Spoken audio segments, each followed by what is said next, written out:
sebelah kiri saya. Itu adalah Jabal Nur. Itu saksi bisu. Ketika Allah Subhanahu wa Ta'ala menurunkan ayat pertama. Jadi ini ceritanya. Ya, zaman dahulu, ya, Rasulullah ini untuk menghindari maksiat, ya, hal-hal maksiat, karena zaman dulu zaman jahiliyah banyak perempuan bertebaran di tempat itu, banyak orang minum khamar di tempat di kota Mekah. Maka apa? Rasulullah itu menjauhkan dirinya dari hal maksiat dengan apa?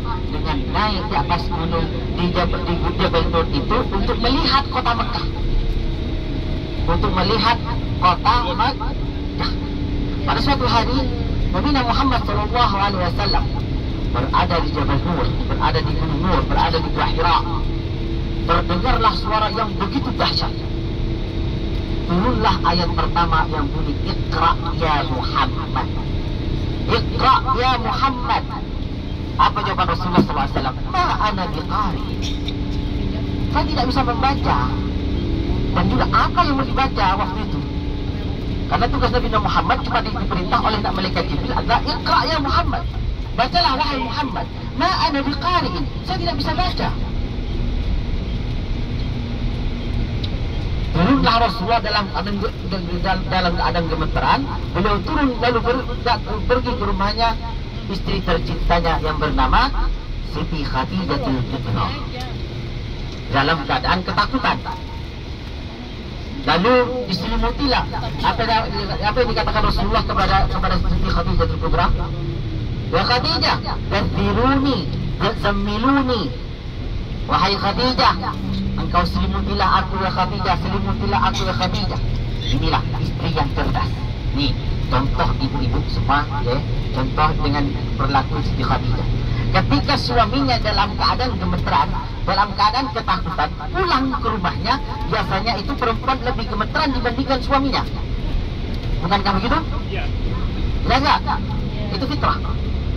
Ya. Tetapi Siti Khadijah enggak tenang. Beliau langsung menyelimuti Rasulullah SAW. Pulang ketika sudah menyelimuti, Khadijah keluar.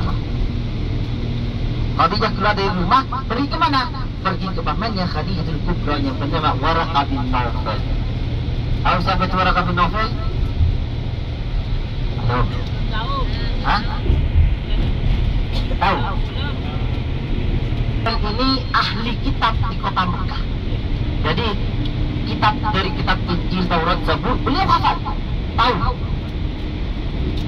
Maka beliau bertanya kepada Rasulullah, kepada Waraqah bin Nawfal, wahai paman, suamiku datang dari gunung, beliau dalam keadaan ketakutan dan dalam keadaan gemeteran. Bagaimana menurutmu, wahai pamanku? Ini jawabannya Waraqah bin Nawfal. Waraqah bin Nawfal berkata apa? La takhaf ya Khadijah, fa innaha kama fa'ala anbiya'a min qablihim, fa innahu namusun. Wahai Khadijah, jangan engkau takut. Sesungguhnya apa yang dilakukan oleh suamimu adalah sebagaimana yang dilakukan oleh para nabi sebelumnya. Sesungguhnya yang datang kepada suamimu adalah para malaikat. Oh. Maka di dalam Al-Quran dijelaskan, kalau kita tidak tahu apapun itu, fas'alu ahli dzikri, maka bertanyalah kepada orang yang punya ilmu tentang itu.